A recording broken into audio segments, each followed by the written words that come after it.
Hosea chapter 5. Matthew Henry's Commentary on the Whole Bible. An exposition, with practical observations, of the book of the prophet Hosea. Chapter 5. The scope of this chapter is the same with that of the foregoing chapter, to discover the sin both of Israel and Judah, and to denounce the judgments of God against them. 1. They are called to hearken to the charge, verses 1 and 8. 2. They are accused of many sins, which are here aggravated. 1. Persecution, verses 1 and 2. 2. Spiritual whoredom, verses 3 and 4. 3. Pride, verse 5. 4. Apostasy from God, verse 7. 5. The tyranny of the princes, and the tameness of the people in submitting to it, verses 10 and 11. 3. They are threatened with God's displeasure for their sins. He knows all their wickedness, verse 3, and makes known his wrath against them for it, verse 9. 1. They shall fall in their iniquity, verse 5. 2. God will forsake them, verse 6. 3. Their portions shall be devoured, verse 7.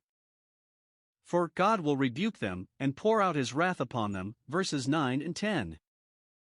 5. They shall be oppressed, verse 11. 6. God will be as a moth to them in secret judgments, verse 12, and as a lion in public judgments, verse 14. 4. They are blamed for the wrong course they took under their afflictions, verse 13. 5. It is intimated that they shall at length take a right course, verse 15.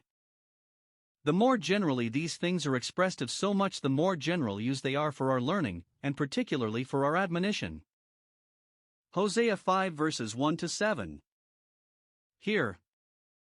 1. All orders and degrees of men are cited to appear in answer to such things as shall be laid to their charge. Verse 1. Hear you this, O priests.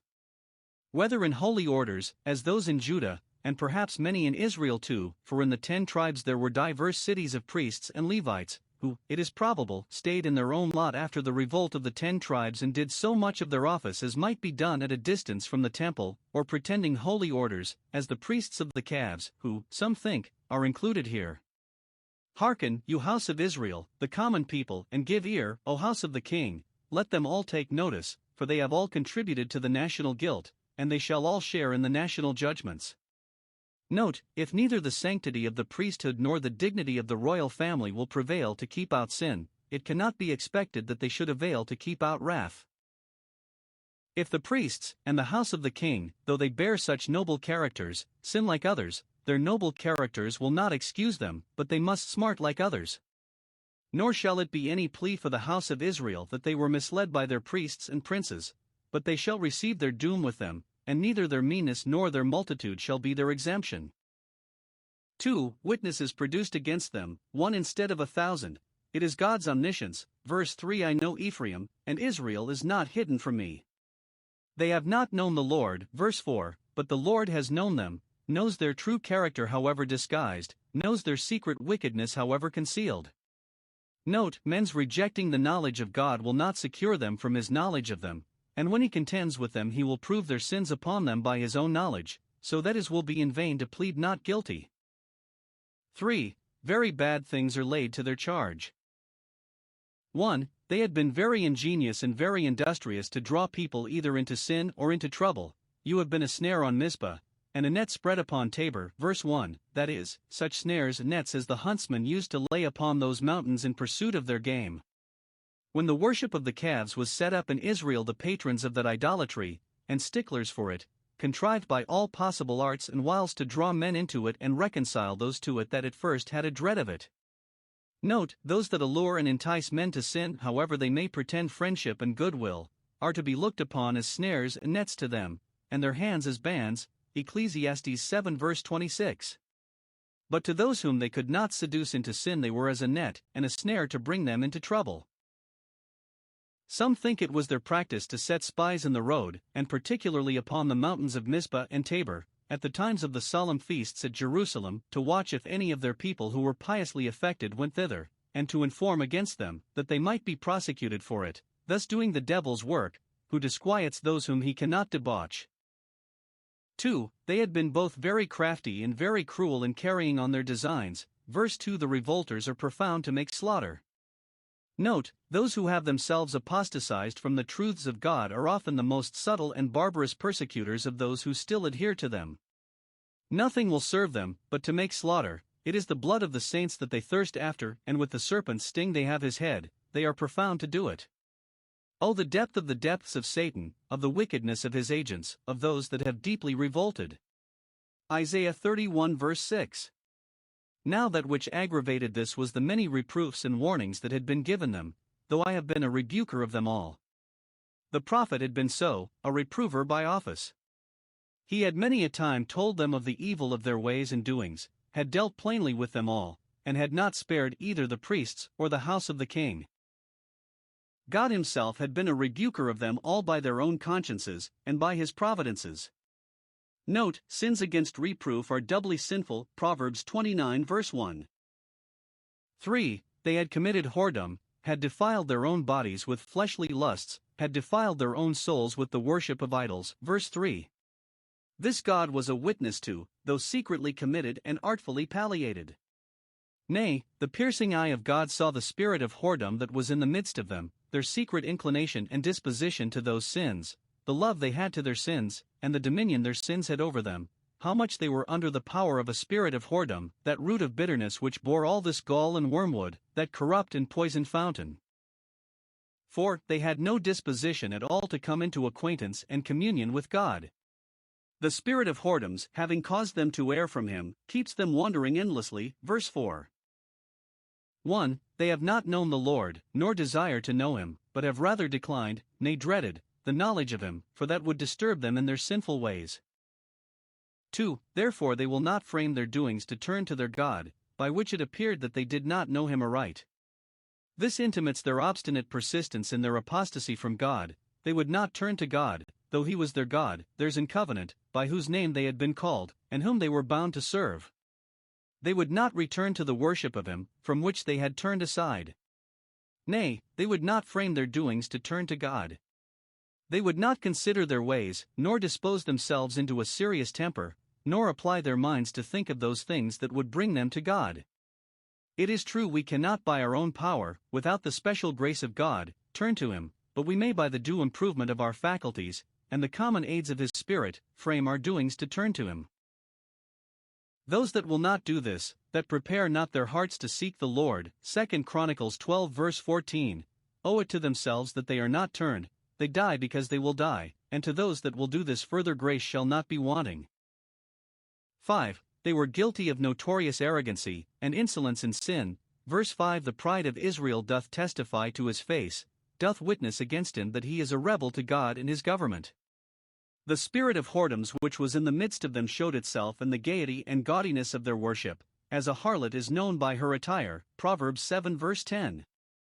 The wantonness of her dress testifies to her face that she is not a modest woman.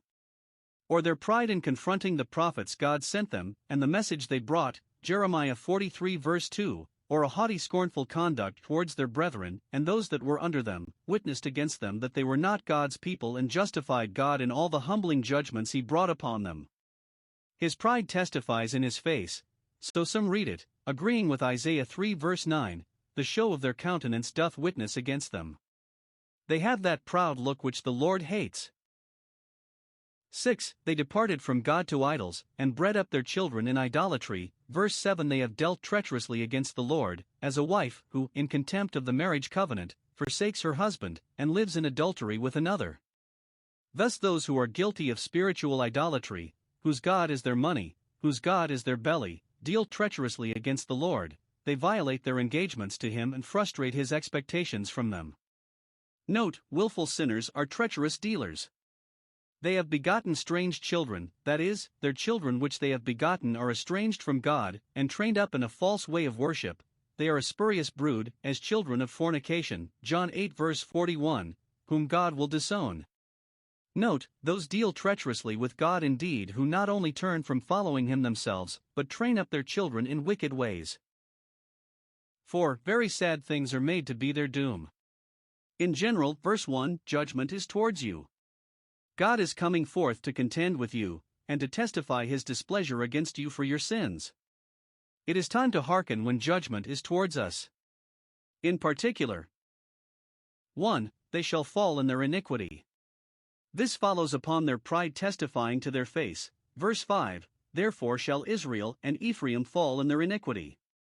Note, pride will have a fall, it is the certain presage and forerunner of it. Those that exalt themselves shall be abased. The face in which pride testifies shall be filled with confusion. They shall not only fall, but fall in their iniquity, the saddest fall of any. Their pride kept them from repenting of their iniquity, and therefore they shall fall in it.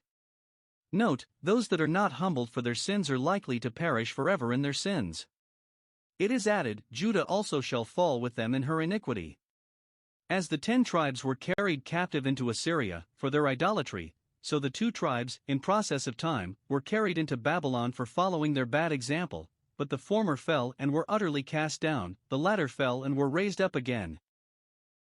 Judah had the temple and priesthood, and yet these shall not secure them, but if they sin with Israel and Ephraim, with them they shall fall. 2. They shall fall short of God's favor when they profess to seek it.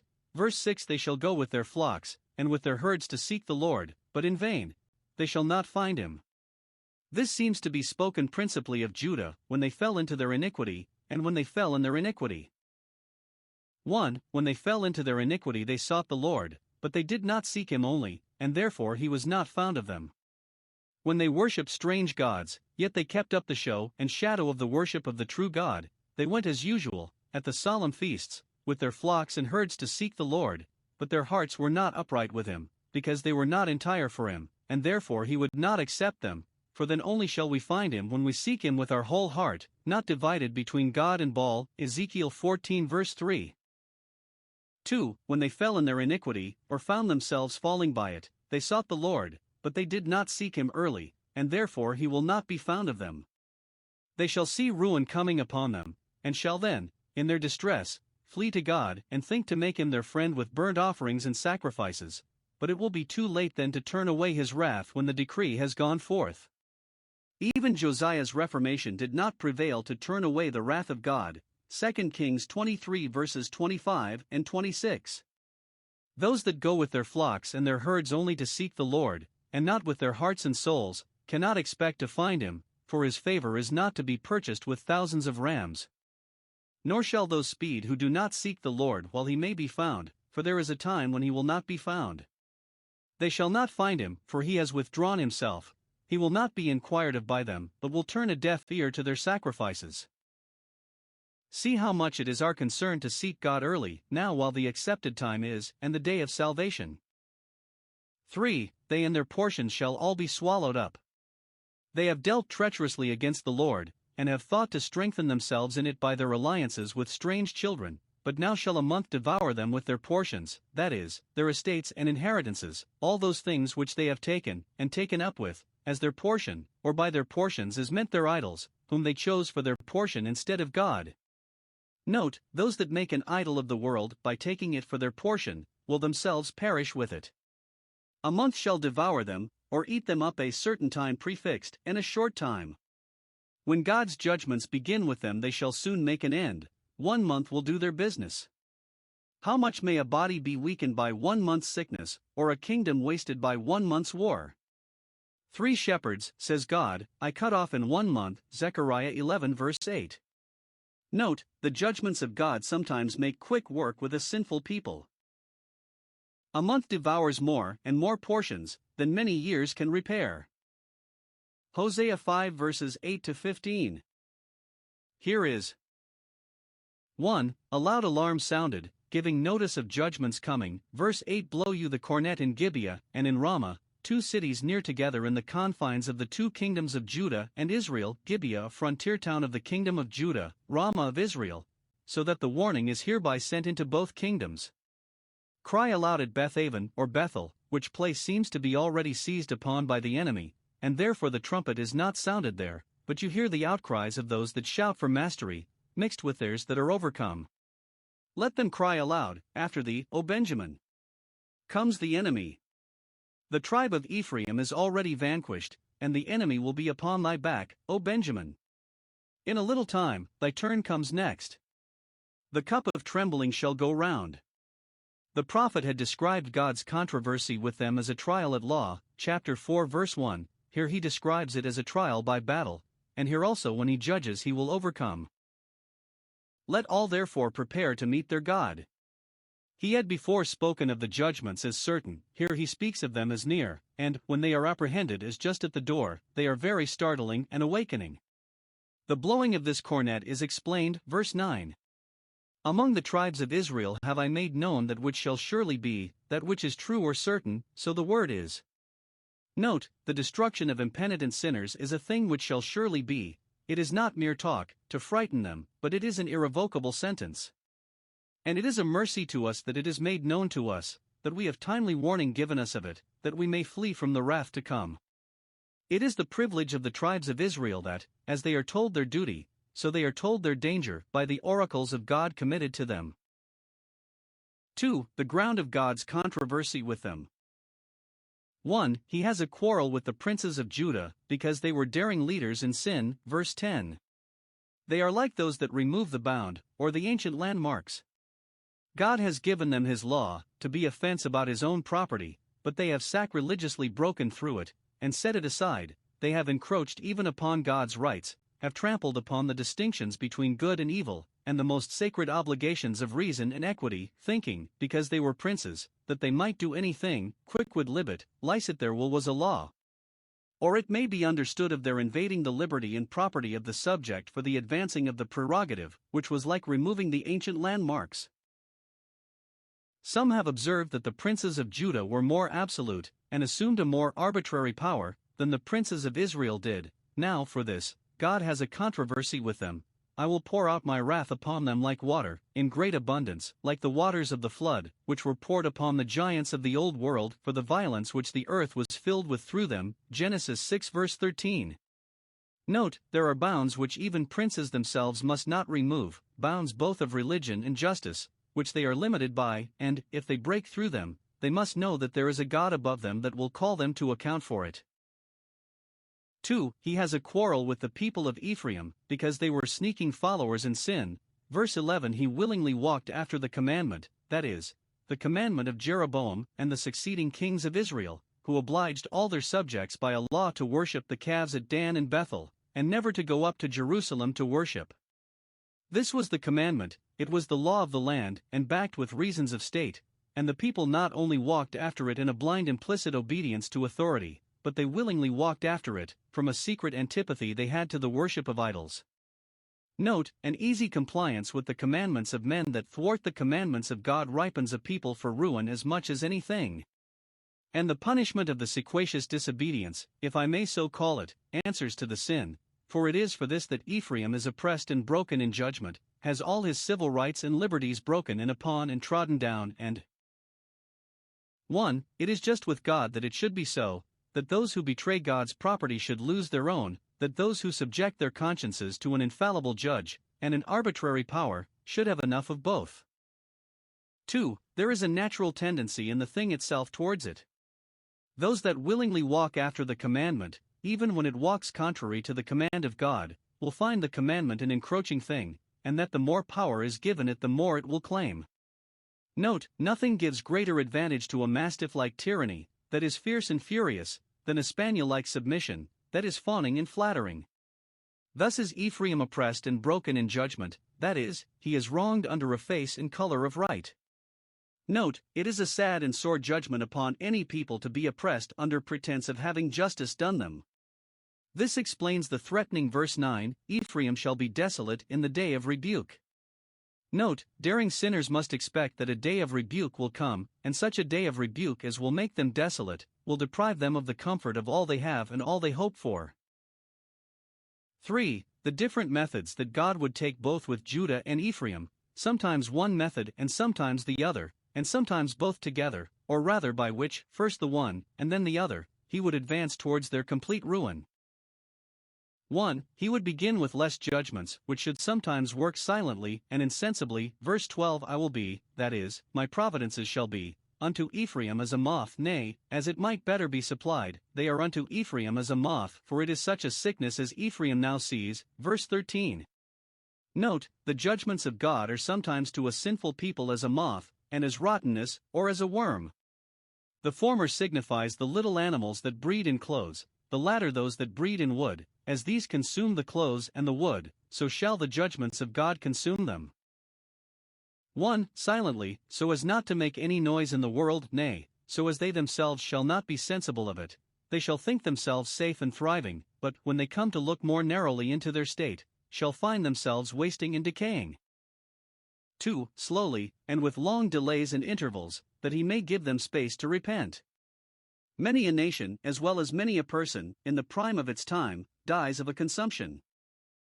3. Gradually.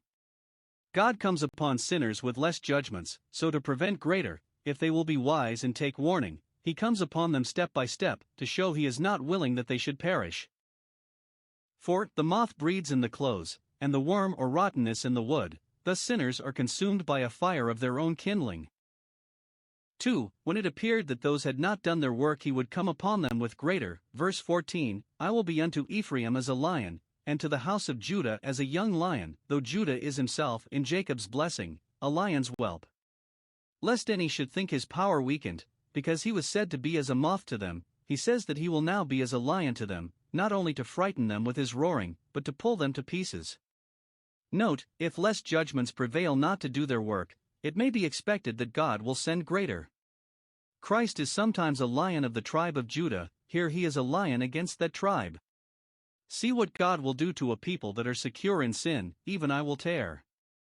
He seems to glory in it, as his prerogative, to be able to destroy, as the alone lawgiver, James 4 verse 12. Even I, will take the work into my own hands, I say it that will do it. There is a more immediate work of God in some judgments than in others.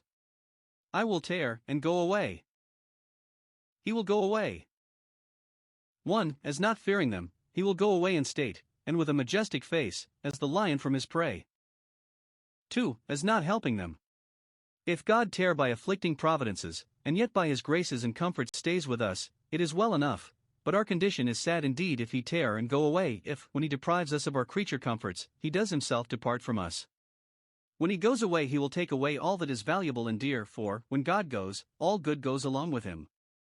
He will take away, and none shall rescue him, as the prey cannot be rescued from the lion, Micah 5 verse 8. Note, none can be delivered out of the hands of God's justice, but those that are delivered into the hands of his grace. It is in vain for a man to strive with his Maker. 4. The different effects of those different methods.